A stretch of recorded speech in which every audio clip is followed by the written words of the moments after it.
TechTime Radio. Visit them online at techtimeradio.com. Hey, Mike. Yeah, what's up? Hey, so you know what? We need people to start liking our social media pages. As far as YouTube is concerned, we would like you to like it and subscribe to our podcast. Yes, you know how you can find our YouTube page? How? You go to YouTube and just type in TechTime Radio. That's it? That's it. That's that simple. Like, and subscribe. Like them. So you need to visit us online also at Twitch. You know what our Twitch page is? I imagine it's at TechTime Radio. That's correct. If you just go to any twitch.tv and you look for TechTime Radio, we come on up as TechTime Radio. So visit us on Twitch, subscribe there because you can see the live feeds themselves. And guess what? What? We also have a page on X. Okay, so what is that? That's at TechTime Radio? That's at TechTime Radio or hashtag TechTime Radio. The point is, yeah, if you like our show, like and subscribe to our social media.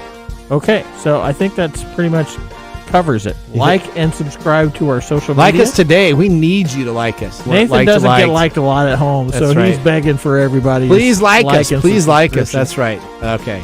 Thank you, guys. Remember, TechTimeRadio.com. TechTimeRadio.com. All right. Like us and subscribe. Or subscribe and like us.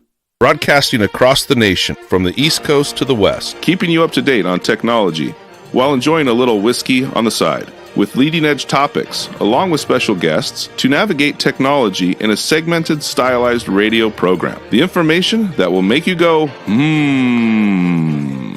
Pull up a seat, raise a glass with our hosts, as we spend the next hour talking about technology for the common person. Welcome to Tech Time Radio with Nathan Mumm. Well, welcome to Tech Time Radio with Nathan Mumm, the show that makes you go, Technology news of the week, the show for the everyday person, talking about technology, broadcasting across the nation with insightful segments on subjects weeks ahead of the mainstream media. We welcome our radio audience of 35 million listeners to an hour of insightful technology news. Each week our show covers the weekly top technology subjects without a political agenda. We verify the facts and we do it with a sense of humor in less than 60 minutes. And of course, with a little whiskey on the side. We are live streaming our show on 5 of the most popular platforms today, including YouTube, Twitch.tv, X, Facebook, and LinkedIn. We encourage you to visit us online at techtimeradio.com and become a Patreon supporter at patreon.com/techtimeradio. I'm Nathan Mumm, your host, a technologist with over 30 years of technology expertise working for Fortune 500 companies across the country.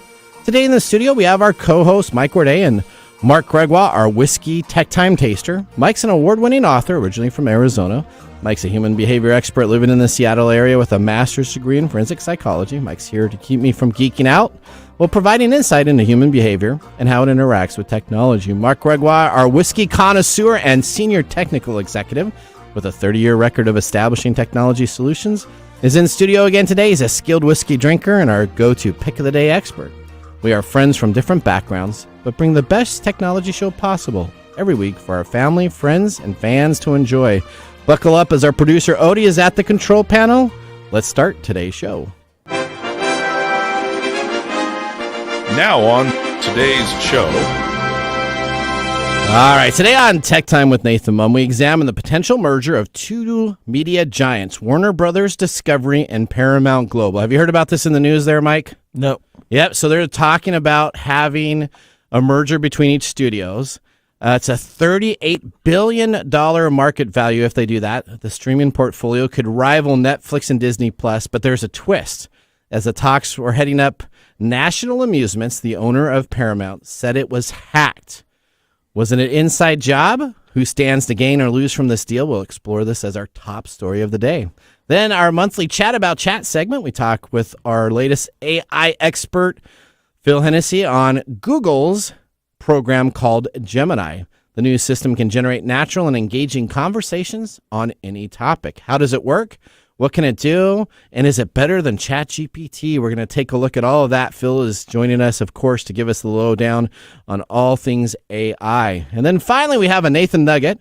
Now, we have moved our Nathan Nugget that I've been trying to get to 3 weeks, 4 weeks, 5 weeks, to our top third story for our news cycle so that we can get through it today.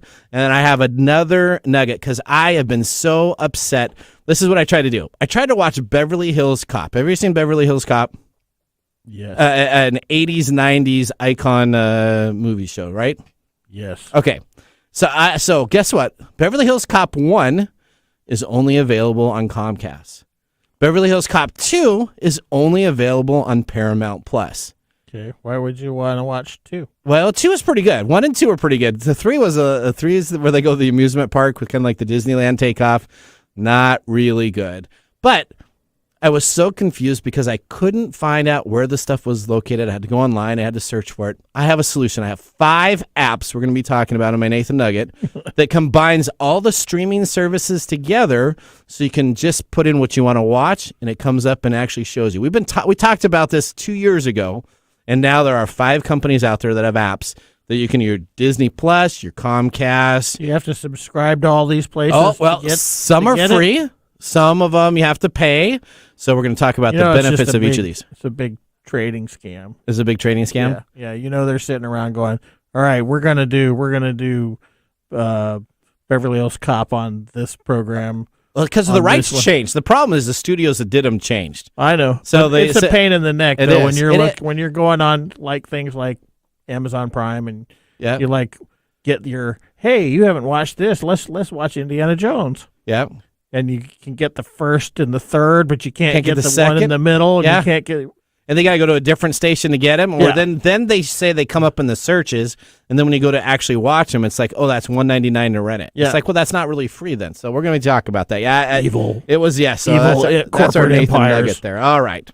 In addition, of course, we have our standard features, including Mike's mesmerizing moment, our technology fail of the week, and a possible absolutely Nathan Nugget. So sit back, raise a glass, and welcome to TechTime Radio. As always, we have our pick of the day whiskey tasting during the commercials to see if our selected whiskey pick of the day gets 0, 1, or 2 thumbs up at the end of the show. Now, this is a Canadian. We were talking about this pre. Yeah, Canadian. I'm not real sure about that. I don't know. Is Mark coming on back and giving us good stuff, or is Mark giving us some Trader Joe's type whiskey sitting on the shelf that he's trying to get? We'll take a look at that. All right, now. Though. He's making faces about it. I know. He's kind of laughing over there. You notice he hasn't had any of his whiskey. He said it reminds him of Christmas. Right I don't know what kind of Christmas that would be. Oh, that's all right. Okay. Bad Christmas. Let's start our top technology stories of the week. Here are our top technology stories of the week.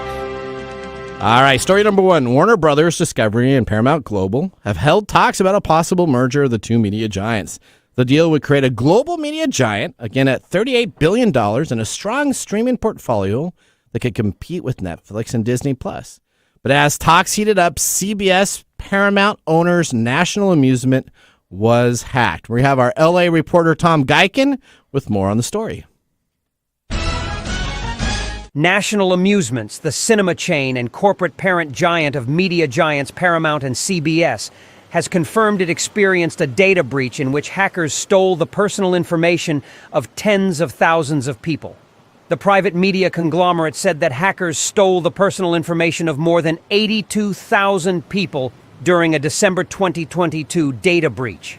Details of the breach only came to light a year later, after the company began notifying those affected last week as a Christmas surprise. National Amusements owns more than 1,500 theater cinemas nationwide, but the company is best known for its controlling stake in Paramount and CBS following the Viacom-CBS merger in 2019. Back to you in the studio.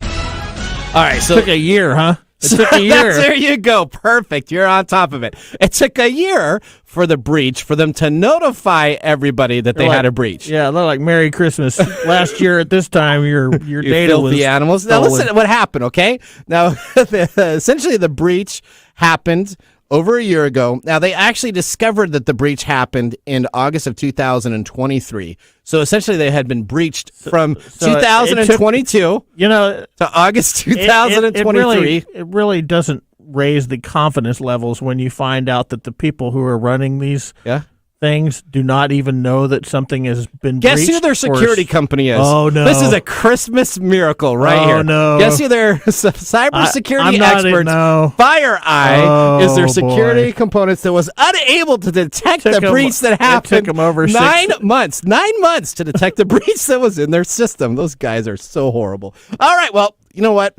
don't worry about it because a data breach essentially only stole information regarding financials, bank account numbers, credit card numbers, and a combination associated with security codes, passwords, and other secret words. So, like your mother's maiden name and all those secret words, all of that was breached on it. So nothing to worry about. Nothing to worry about. The stolen data was related It's a good thing that I regularly, change my credit card. Well, I would have said last night or the night before, essentially one of my credit cards that I never use. It's my Alaska Airlines card that I fly with if I do a travel. All of a sudden, it started getting these charges randomly, too. And my wife says, did you just subscribe to Hulu? I'm like, no, I did not just subscribe to Hulu. And so she canceled it. But just think of if you're one of the employees, every employee within the media conglomerate were breached, plus many other high-ranking executives. Now, it's not clear what kind of cyber attack the company experienced or whether it received a ransomware demand or has paid the hackers, because Rachel Lula, the spokesperson for National Amusements, did not respond to any requests from any media outlets regarding what happened. Current spokespeople for CBS and Paramount also did not comment, but said please contact the National Amusement for more information. That's like, don't look at us. Look over there. Now, Paramount is really good about having your data available for free on the internet because they actually had another separate incident in August, according to the filing with Massachusetts Attorney General, in which the hackers took personal information on an unspecified number of customers. The hackers stole Paramount customers' names and date of birth, as well as social security numbers and other government-issued identifications, according to the notice. So there you go. So, they're talking about being a merger. There's just no getting away from this. It's just everywhere now? Yeah. Okay. Yeah, I don't even know. I would think that there's so much information flooding the market that they can't even make money on it anymore. No, that would be. So the money's pretty. We should just all have a page with all of our information just right up there on a splash, and like, this is my social security number. These are my current. Well, they have that. Cards. They have that available, so I can find out a lot about Michael Day and Nathan Mumm. Just do it. www.myinformation.com. If you're going to get breached, you might as well just put everything out there. So don't limit what you should put out there. The other way is if you just put everything that you ever have, pictures of my trash, everything out there, so that then when you get breached, at least they have to go through and siphon all of that. All right. Well, let's now move on to story number 2. Hopefully, it's a little bit better on our holiday. I don't know. We're gonna go over to jolly old England for this one. All right. They have been testing an AI, and I have this weird thing that you keep giving me these AI things. Yeah. Stories so that you can sell me on this stuff. You know what? After you just get beaten down so much, the acceptance becomes work. there. Okay. When they're using it for things like this is fine. But when, we're talking about what we're going to be talking about. The next 2 later, stories are feel-good stories, so we got some good ideas here. Anyway, over in England for the past month or so, they have been testing a deer deterrent using AI, which has been utilized successfully on a mile of track between Peterborough and Grantham. Now, I had to look on the map. I have no idea where this is, but there's a mile-long portion of this track that has this system on. I think it's a big deer crossing area where they would have tons of fatalities and all of that before. So I think they chose a big area there. Well, yeah, the automated deer deterrent system uses sound and vision sensors to identify when a deer approaches the track. And then when it does detect that or a deer approaches, it uses a variety of audible and visual alarms that basically scare it away. The alarm aims to deter the animal away from the tracks and has AI camera monitors that watch its movement until it has been diverted to a safe distance. Traditional methods of deterring deer from railway tracks include train-mounted whistles, which are unreliable, and high fencing, which can be costly. The system has deterred an average of 50 deer per week since the start of testing. Oh, they've been testing it since May, so that was something I was not aware of. Around 8 incidents of deer being hit by trains in the trial area would have been expected in the period, but only 1 has been reported, so it's working better than they thought. The system will be rolled out to other sections of the East Coast Main Line, which stretches between London's King Cross and Edinburgh, and experience high rates of deer incursions. The Innovation Officer Danny Gonzalez said, "Our first deployment of this innovative system to deter deer has quickly proven that the solution can save time, stress, and most importantly, deer."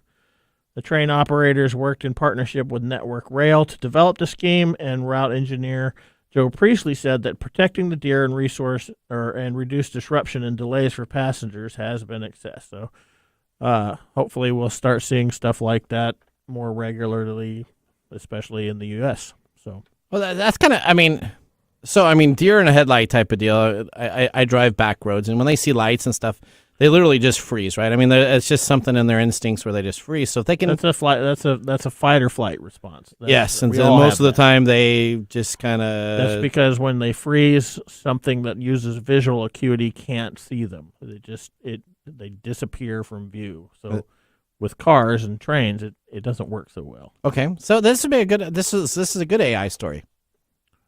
Yeah, you keep throwing these at me. Here you go. Story number 3, another beautiful AI story. Yeah, we're going to talk about the freaking geese now. All right, okay, this has been sitting as the Nathan Nugget for way too long. So we moved this story up into our top news story so we can ensure that this story gets covered. Researchers have developed a new facial recognition tool with AI that can ID geese based on their beaks. I know, because telling geese apart is really important. Well, let's go to Corinne Westland for more on the story. A few years ago, Sonia Kleindorfer was interviewing to become the director of the Konrad Lorenz Research Center for Behavior and Cognition in Vienna, Austria. Konrad Lorenz was a famous Austrian biologist who spent much of his career studying the behavior of local greylag geese. Famously, his students presented him with a plaque that had 30 goose faces on it, and he could name them all. Kleindorfer felt a certain amount of pressure as the new director to learn how to tell the geese apart. But Sonia Kleindorfer just couldn't memorize that many, so she contacted a more technically minded colleague and asked him if he could write a program to distinguish these faces. It took a couple of years, but the team reports that their goose recognition software is now about 97% accurate. This AI program was a relief for the Konrad Lorenz Research Center director, Sonia Kleindorfer. Well, that certainly is helpful to keep away awkward circumstances. Oh, there's George. No, that's not George. Well, okay, hang on. So let's talk about this. All right. So Mark should be ecstatic about this. He's been waiting for this article to be on there. We've been putting this one off for a while. So we moved it up. So what happened is this gal took over as this main director in charge of this research center. Yeah, district center. That essentially she wanted to be just as adequate as her predecessor. Her predecessor was much better at memorizing and could tell geese apart. So she ended up quizzed, probably. I don't know. And teased by people. I'm pretty sure that his memorization was because he worked. That was his thing. His thing were geese. Okay. Her thing, not geese. No, her thing is thinking outside of the box. So instead of just trying to memorize the geese, she could only get like 5 or 6 at a time. She said that, and she was struggling, and then she couldn't tell the difference of it. So she went to a friend and said, "Hey, buddy, can you help me develop a system that looks at geese?" Now, it wasn't easy, though. They had to go on out and they had to film tons of geese, all these pictures, 2D and 3D pictures were put together so they could get the beak sizes, the feather sizes, and everything together to put this together and create a master database. And this database is for free, available for people to then actually use it for other AI areas. So now, this isn't the first thing. I can take thing. a picture of the geese that's around my yard and be like, "Hey, who's this?" Well, so my wife has this app where she takes a picture of plants, and it actually tells you what type of plants. Yeah, we're it's at like Google Lens. Yeah, so essentially what this is it's now creating an app where soon you could just take a picture of a geese and you can say, "Tell me what this is." Now, this isn't the first app to do this. You know that bees and bears also have apps where they can track all different types of bears and all different types of bees. Bees and bears have their own apps. Well, now? do you know what's interesting is that bees track are the most... us while we're doing our stuff. Well, bees are considered to be the toughest insect to identify because people don't know the difference between yellow jackets and bumblebees and hornets. So people that's because we simplify everything and be like, "Oh, those are bugs." That's okay. So there you go. All right, I thought that was a great story. Well, that ends our top technology. It's just good to know that if a geese comes calling, I won't be I won't have to. Geese have great memories too, though. So you got to be careful because they will remember you. So if you run away from them, they'll know that you're. I guess you you're need fear and that. flight. I guess you need that when you're talking to them, so that I remember your face, but you can't remember mine. Honk. That's right. That ends our top technology stories of the week. Moving on, we have our Chat About Chat segment with Phil Hennessy after the commercial break. You'll not want to miss. Geese? What's that? We're going to talk more about geese. Well, we can. You know what? It's going to be an open potpourri of questions. Are you ready for this? A plethora of potpourri questions. There you go. You're listening to Tech Time with Nathan Mumm. We'll see you after this commercial break. This is Mark. And Greg. For Copiers Northwest. With a terrific offer. Called Printer Care Plus. It's simple. Buy HP printer cartridges from Copiers Northwest and we'll service your current printers for free. That sounds too good to be true. It's made possible due to our HP Copiers Northwest relationship. Copiers Northwest is an HP Platinum partner. One of only 2 in the entire Northwest. And now with Printer Care Plus, Copiers Northwest will provide free printer service. As long as they purchase genuine HP cartridges from Copiers Northwest. That's right. IT departments no longer have to service printers. Or fix paper jams with Printer Care Plus. They can focus on more strategic initiatives. And let our experienced technicians keep their HP printers up and running. Sounds like a love-love relationship for IT departments. Don't get too carried away. So how do they get more details on Printer Care Plus? Call Copiers Northwest today, 206-282-1200, or visit copiersnw.com. Copiers Northwest. New ideas, new solutions.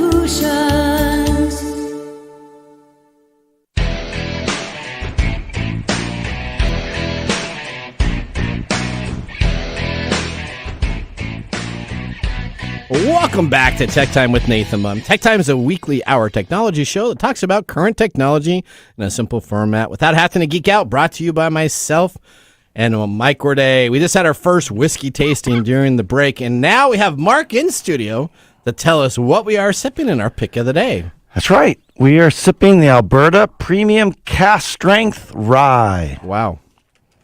It was a bite, man. That was heavy duty. Yeah, I like what Mark said. 19. You got to be a man to drink this. Is that what you got to be? Okay. This is where you sidle up to the bar and order it with nice and smooth. Look at that. He just takes a shot like it's no big deal. But let me tell you what Alberta Distillery says about it, you weaklings. Okay. They said exceptionally smooth. All right. With notes of caramel, vanilla, and hint of chocolate, balanced with the spiciness of rye and black currant. Smooth and lingering with the complexity of spice, warm vanilla, and dark fruit that keeps you coming back for more. I taste the chocolate. It actually tastes pretty good. It does, yes. After you get past the bite. The bite. Yeah, this is from the company that releases this is Beam Suntory. The distillation is from Alberta Distillers in Calgary, Alberta. It is a rye. It's non-age stated, but they claim it's over 5 years old. It is 127 proof, 100% Canadian rye, and it goes for roughly $80. And there's no secondary on this one because it's fairly readily available when it comes out. Hey, that's pretty good. Seriously. You've watched Strange Brew, right?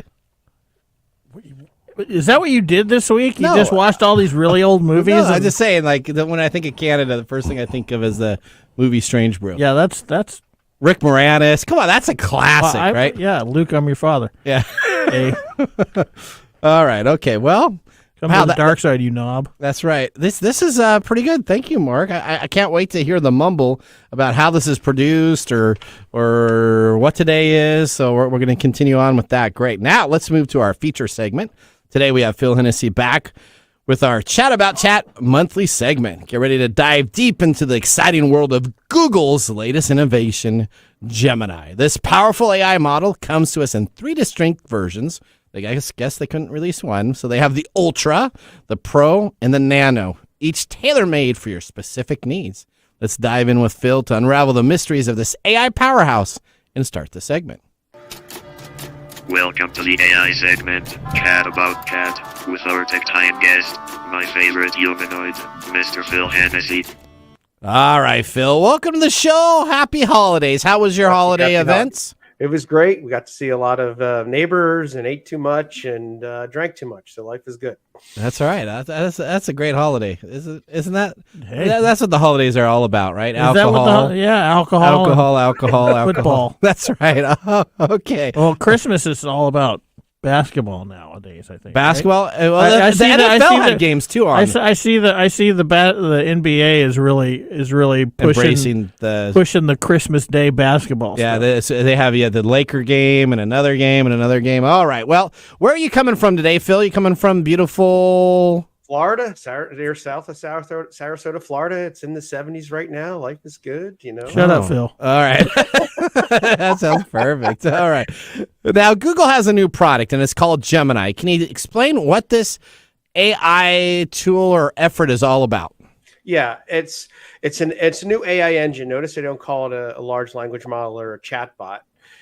Because it's a multi. Okay, explain that. Hang on. For the everyday person, what's a large language model and a chatbot? Explain the difference of those. Chat GPT, when you type something in, you give it a prompt or a question, and it'll give you an answer, right? So it is Bing does the same thing as ChatGPT, and the old Bard that from Google did the same thing. It was a chatbot only, mostly text interface, right?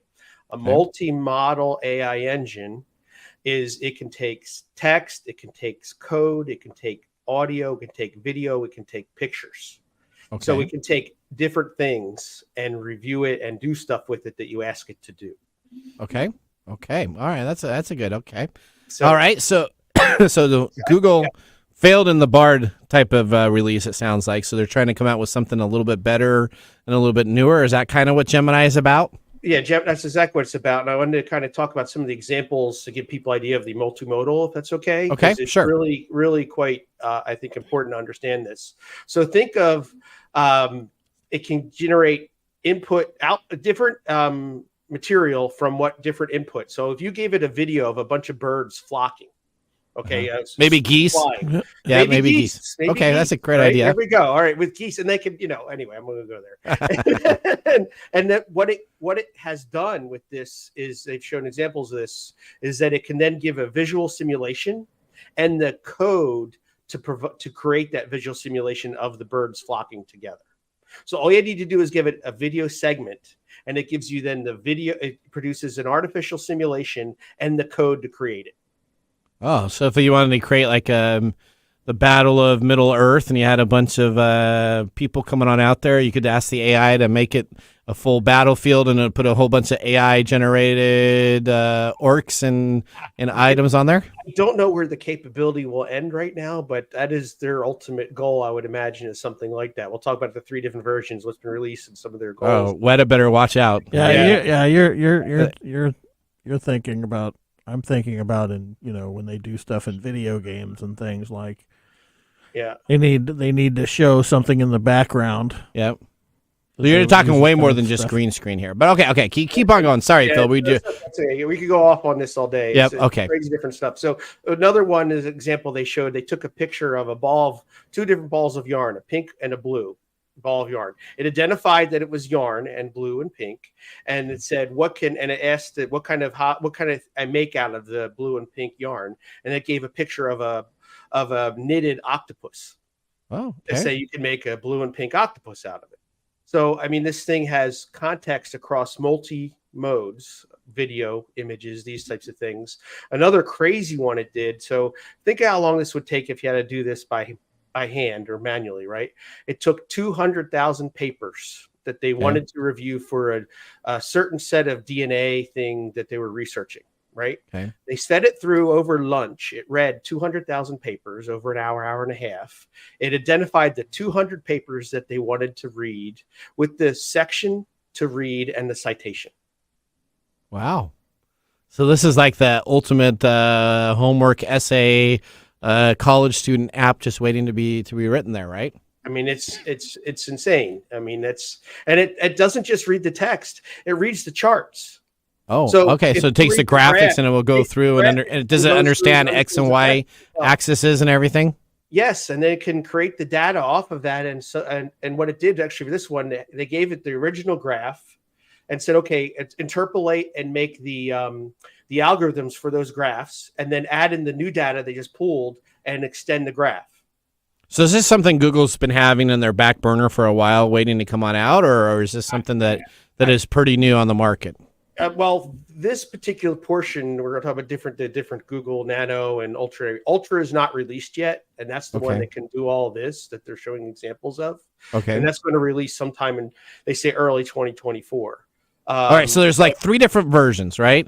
Oh boy, this is like buying an Apple phone. You get the SE version, or you get the Pro, or you get the Pro Max, Nano, or you get the Plus. So the Nano is Nano the cheap end, and then the middle level. How are these 3 levels broken up, and what do you get? It's actually more about processing power and size of data, size of information it can handle, or the data. Okay. So Nano is going to go onto a Pixel 8 Pro. So it runs locally on the device, runs locally on the processor, and it can, help with smart assistants, personalized recommendations. It learns you, and they all want to learn you. We're going to talk later too. Google wants to learn you, right?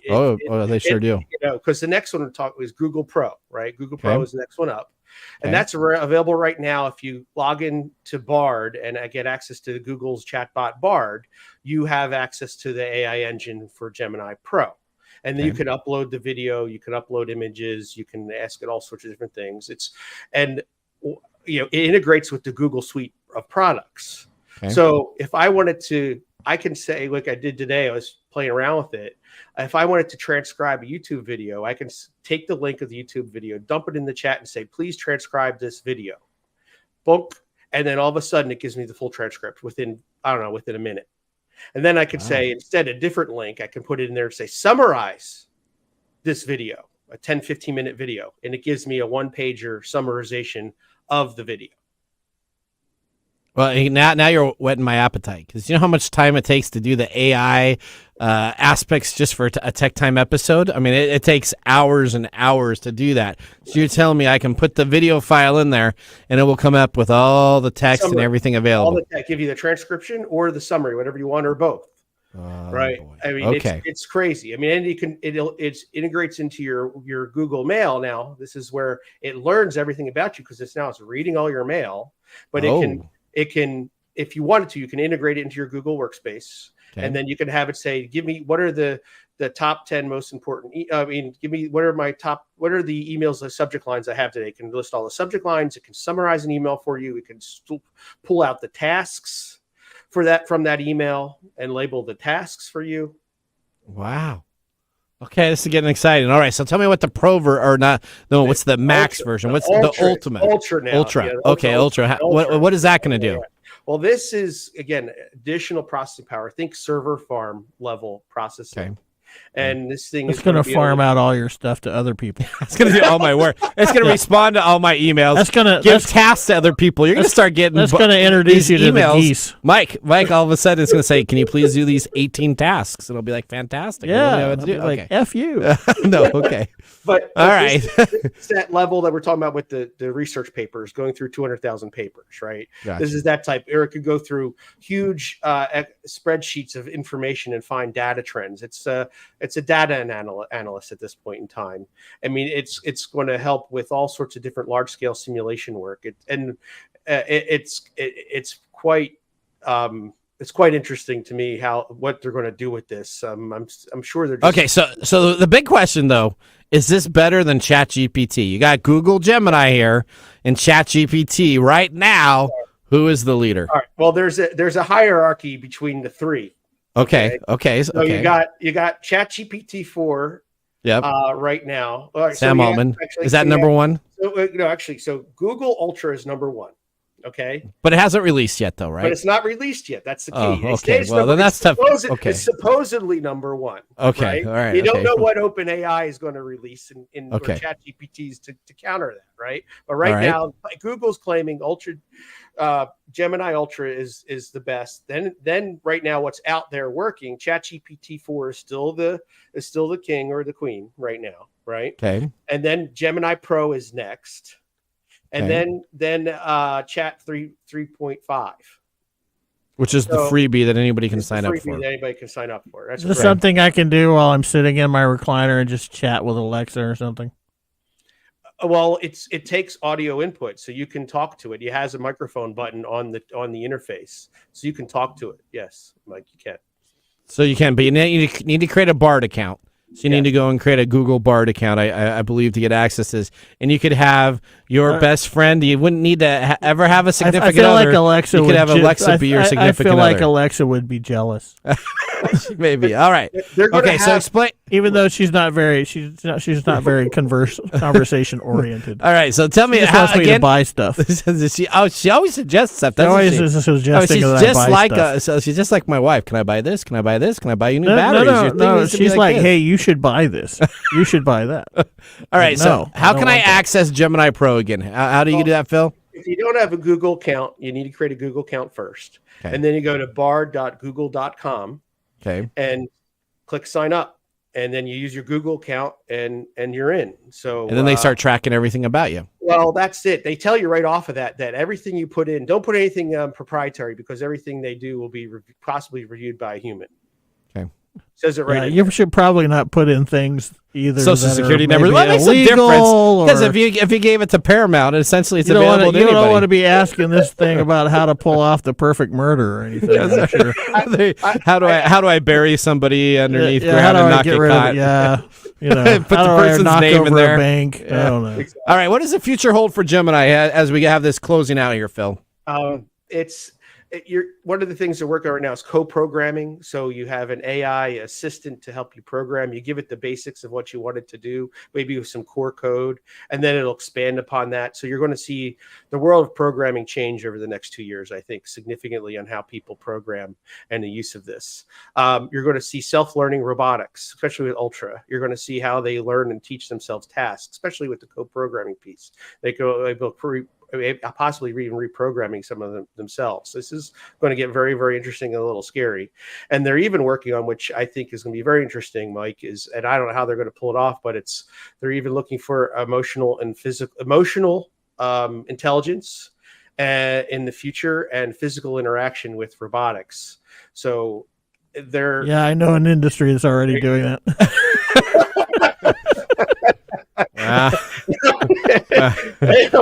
So I think one of the other things that they're going to do is, which Google's already trying to do, is learn about you more and more. And so as they integrate all their Google products, they'll integrate pictures, I'm sure, in the future and everything. They want to learn about your entire life, and they want to create a digital AI. I mean, a digital assistant. Avatar. Yeah. An avatar, but also an assistant that can just take over. Like Cortana, just is available there to help you. But I want to know. What I want to know is what happens when it learns everything about you. Yeah. Then does it just get bored of you? What happens? Well, they just then the robots just end up killing you. Become self-aware. Yeah. Because then they're just like, we don't need this person anymore. That's how Meta's gonna take over the world. Take over all these little AI bots of our personalities are going to become really self-aware and go and live in meta land. All right. Like really scary when Elon Musk's brain chips are embedded in everybody, and then there's a general AI at the same time. Yeah, I don't think that's going to be happening to me. That's only if you can continue to have money to fund those programs. I'm not going to be doing All that right, to well, myself. Phil, it was a pleasure to have you on the show. This is our last show for 2023. We'll definitely continue our chat with chat. We're in 2023, buddy. 2020. What did I say? 22. Oh, 2023. So we will continue this conversation in 2024. Sounds great. Had a blast. Thanks, Bye, everybody. Phil. We want to thank Phil for joining our show. It's always a pleasure. Next week, you will want to join us as our feature segment is all about our predictions show. We'll have our guest, Nick Espinoza, back. We're going to go through with everybody in the studio on predictions and look back at what we predicted last year. That ends our segment. Chat with Phil. We're going to head to a commercial break. When we return, we will have This Week in Technology, of course, our Mike's Mesmerizing Moment, and many other aspects. See you in a bit. Hey, Mike. Yeah, what's up? Hey, so you know what? We need people to start liking our social media pages. If you like our show, if you really like us, we could use your support on patreon.com. Or is it Patreon? I think it's Patreon. Okay, Patreon. If you really like us, you can. And you say I'm the English guy? Patreon.com. I butcher the English language? You know you butcher the English language. Okay, so it's all the time. It's Patreon.com. Patreon.com. If you really like our show, you can subscribe to Patreon.com and help us out. Oh, and you can visit us on that Facebook platform. You know, the one that Zuckerberg owns? The one that we always bag on? Yeah, we're on Facebook too. Yeah, like us on Facebook. Do you know what our Facebook page is? TechTime Radio. At TechTime Radio. Yeah. You know what? There's a trend here. It seems to be that there's a trend, and that's TechTime Radio. Or you can even Instagram with us. And that's at TechTime Radio. That's at TechTime Radio. Or you can find us on TikTok. And it's TechTime Radio. It's at TechTime Radio.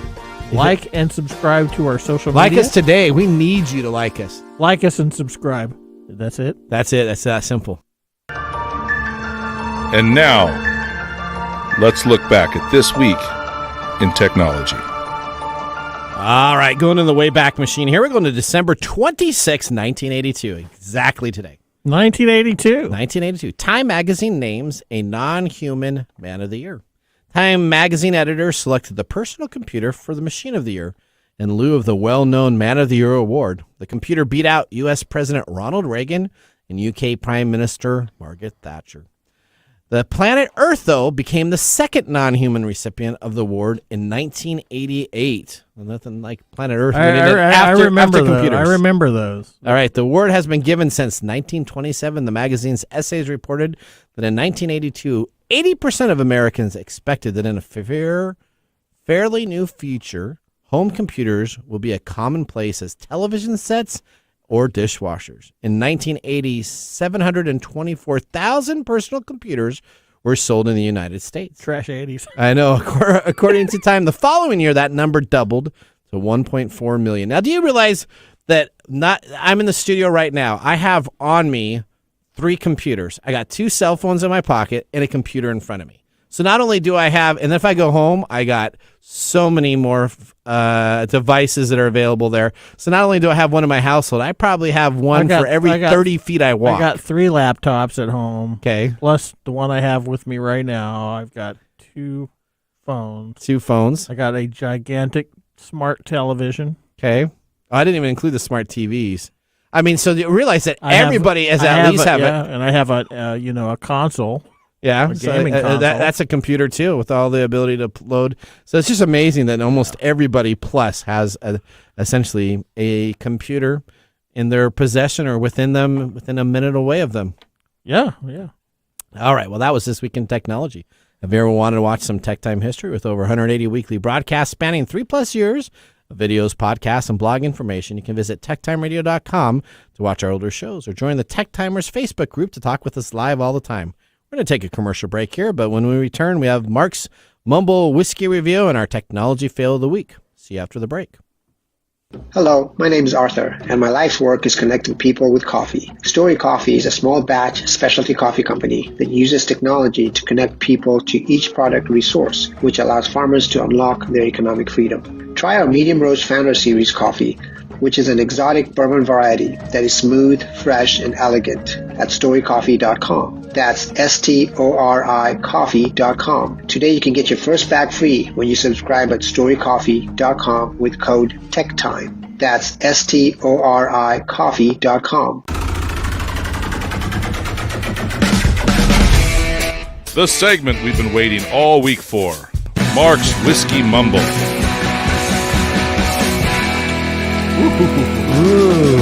Oh, boy. I see some empty glasses all the way around. Boy, this stuff is good. Boy, there's a lot of alcohol content to this. Merry Christmas. All right, tell us what we're sipping here today, Mark. Oh, what is today first? It's December 26th. It's the recovery day after Christmas Day. Oh. Odie? Is it Kwanzaa? No. Oh, dang. No. What is it? National Whiskey Celebration. It's national. It's National I Regretted Christmas Day. It's National Credit Card. You guys are bad. All right. What is? Well, one day I have to give a little side shout out. It's Boxing Day, so everybody should know that's a Canadian holiday. which is perfect since it's a Canadian. One of the Canadians celebrates it, and we have a box that this whiskey came in. But that's not what we're doing today. I felt something more appropriate for you too. Okay. Today is National Winers Day. Oh, wow. Wow. Okay. Now, let me tell you a little about it. All right. We all know someone with incessant whining that even puts moaning Myrtle to shame. Oh, okay. Your wife's going to like that shout out. That's a Harry Potter shout out. I got it. But on this day, everyone is encouraged to complain about anything that is bothering them. While you are allowed to grumble about your Christmas gifts and not receiving what you wanted or something an annoying relative said, It is, though, more important to focus on being grateful for all that you have and to appreciate the good things in life. So I wasn't far off the mark when I was. It's a wonderful life story. when I was dartboarding the. Well, you weren't. Not too much. When you guys were whining, you were right on the mark. There we go. Oh, nice. Thanks. Now, being National Whiners Day, I remember. I'm grateful that you're calling me a whiner. Well, I remembered when you used to whine about Rise, when you didn't used to like Rise. And that's what reminded me of this truly 100% rye from Alberta Premium Cask Strength. What is this, like Mark's Revenge? Maybe. That's in the old days when you used to whine about Rise. That's right. Okay. I don't think I ever whined about Rise. I didn't like Rise. You whine about everything. You're right. Yeah, exactly. How can you not whine about Not just Rye. Shut up. Okay, kids. And then this being kind of high proof, Nathan always whines about those. So this was a perfect one to bring today. Ooh, is it expensive? Well, if you remember, it was only $80. Only $80. No secondary market. So you wouldn't whine about that? No, it doesn't have a cork top. Yeah, he would. It's got a screw top. It does have a screw top. Which He is would amazing totally for whine. $80. You kind of want to figure you'd have a cork top on there. Yeah, so before we talk about the whiskey, let's talk about an interesting tidbit about Canadian rye whiskey. Okay.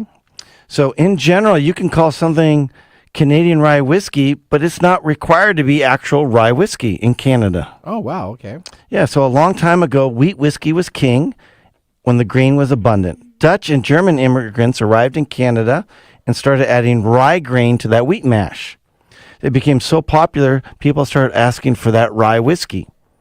Now, corn was later replaced the wheat, but the nickname stuck. Some producers have gradually shifted to labeling their whiskey Canadian whiskey instead of Canadian rye, but some still say Canadian rye when it's not a true rye whiskey as the definition of 51% rye or more. Now, this one is 100% Canadian rye, so it is a true rye whiskey. Perfect. Now, today, I am excited to say I finally made my dad happy. Made your dad happy. As I'm finally able to give a thumbs up, a big thumbs up to a Canadian whiskey. Oh, there you go. So I found one that actually deserves it, and I'm happy to raise this whiskey to toast my heritage. There you go. Are you Canadian or a whiner? No. Heritage, Mike. So both my parents are Canadian, French Canadian. All right. Well, that's perfect. You know what? Nothing like whiskey and technology. Such a great pairing. Just like the pairing of diets and gym memberships for New Year's resolutions. All right, let's get ready now for our technology fail of the week, brought to you by Elite Executive Services. We are out of time. Congratulations. You're a failure. Oh. I failed, did I? Yes. Did I? Yes. Did I? Yes. All right, here we go. Speaking about this week's technology fail comes to us from Burger King in Brazil. This is hilarious. In Brazil, Burger King says that it's essentially doing benefits for hangovers and other headache issues that happen during the holidays. Essentially, they're doling out the hangover Whoppers, using a face recognition to determine whether you drank too much the night before. The Brazilian wing of Burger King announced a surveillance technology marketing stunt this week, calling it the Hangover Whopper Celebration. The booze-filled days between Christmas and New Year's with face recognition. All you have to do is hold up your blurry-eyed visions to the camera, and the company says that its face scanning software will judge how hungover you look and hand out a coupon based upon that. So you can get a coupon to buy a Whopper for being. Well, hang on. It also says your image can be used for marketing and other promotions, along with forfeiting any privacy while using the app. So that's right in there in big, bold letters. They don't even hide it. They essentially just put it out there. So even if you're drunk, you realize that once you do that. That's a perfect thing to market to drunk people. Yeah, welcome. They're like, yeah, I'll do anything. Welcome to the future of nice promotional items outside of the area. Yes, we have BK essentially presents the Hangover Whopper, a technology that scans your level and offers a discount on the ideal combo to help you combat that hangover. Now, the stunt runs until January 2nd. Now, I actually got on my VPN and actually signed up to do this. So I You took a would. picture of myself and You I tried would. to look as drunk as I could. And essentially, I gave permissions to access my iPhone camera, all my photo libraries. And I had to give everything it can track my calendar, my contact crazy. list. I mean, essentially, Burger King just said, we're going to do this app. I'm We're gonna pretty give sure you a you discount. can't determine the amount of hangover based on facial recognition. Well, you know what? Guess what? I have personally not heard of this before, but I'm going to dispute that this is an actual. Well, no, it does. It does scientific because thing. it only offered me a double Whopper Junior as my hangover type of deal, and it only rated me as 1 out So of you 5 fooled on the it. hangover scale. So I did not look like You fooled it. I didn't look like I had a hangover because it only gave me a 62-cent discount for me to go and buy that double Whopper Junior. Okay, well. So I think if I was more So drunk, if you just look bloodshot, if your Yeah. eyes are bloodshot and you've got like droopy mouth, you got the symptoms of somebody who either has been going on a bender or Yeah. hasn't slept for 2 days, then you straight. can earn all the way up to a free Burger King Ultimate Whopper that would be available to you. So the more drunk you look, there is nothing better than that. That should that take your is- picture now. so there you go. That's Yeah, no perfect. kidding. Yeah. All right. There is no cure for hangover. There is by the no way. cure? No, everybody has a cure, but there is no cure. But Isn't it time. just eating lots of meat? It's I mean, just time. Your saturated? your liver is basically having to heal up from the damage For the damage you did to it. All right. You know what? Let's now go to the Mike's mesmerizing moment. Oh, This is Mike's mesmerizing moment, presented by Story Coffee. You're not gonna Visit ask me. StoryCoffee.com. How do you feel about New Yeah. Year's resolutions, Mike? Why are you asking me about how I feel about it? Well, that's because it says, how do you feel about New Year's resolutions? How do I feel about it? Yeah. I think it's kind of nonsensical. Okay. They last how long? The average resolution lasts maybe 12 weeks. Maybe 12 weeks. 12 days. 12 days. 12 Okay, days. 12 days. Sorry, Okay. 12 days, I was gonna not say 12 weeks. weeks. That's, I was gonna say that's that's- too many weeks. What is that? 3 months? That's too many months. 12 days. 12 days. 12 days. Yes. So kind of as long as the 12 days of Christmas. Everybody, this is one of those social situations that drives part of our economy, right? Yeah. So we've got all this holiday stuff where we're binging on everything. Yep. Alcohol, food, money, spending, things Yep. like that. And so we have this idea where New Year's the start of a brand new you. Yep. And we've padded it with this idea that resolutions come in there and blah blah blah. Okay. And people buy into this and they start gym memberships and then behaviorally it takes about 12 days before they stop going. You hate them, don't you? New Year's resolutions? I don't think they're useful. Okay. All right. There you go. All right. Let's now move to the Nathan Nugget.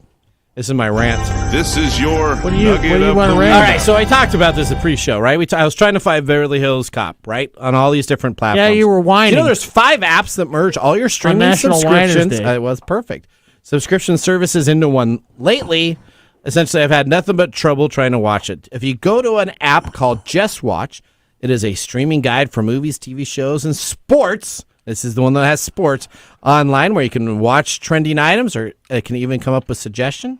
The platform includes Netflix, Amazon Prime, Disney Plus, Apple TV Plus, Hulu, HBO Max, and more. So if you need to be searching at one spot, all you have to do is give your personal recommendations based on what you watched on the platform. They'll track your information and they'll come up with suggestions. Now, if you want to get Just Watch, it's available on your Android and iOS device. It is not available for your PC. Is this like a shared Netflix thing? Well, no. Meaning this Just Watch has subscriptions to all these services. So you don't add notice. You just add the app, and then it takes all of your existing services that you have. You have to type in all your account information. Oh, so if and then I it don't serves have HBO, then you don't have to Max, add it. Then that's not going to show Well, up. that's correct. All right. So there's another one that's called Play On. Now, this service is a primary aggregate of the popular platforms Netflix, Disney, Hulu, ABC, Fox, and other TV stations.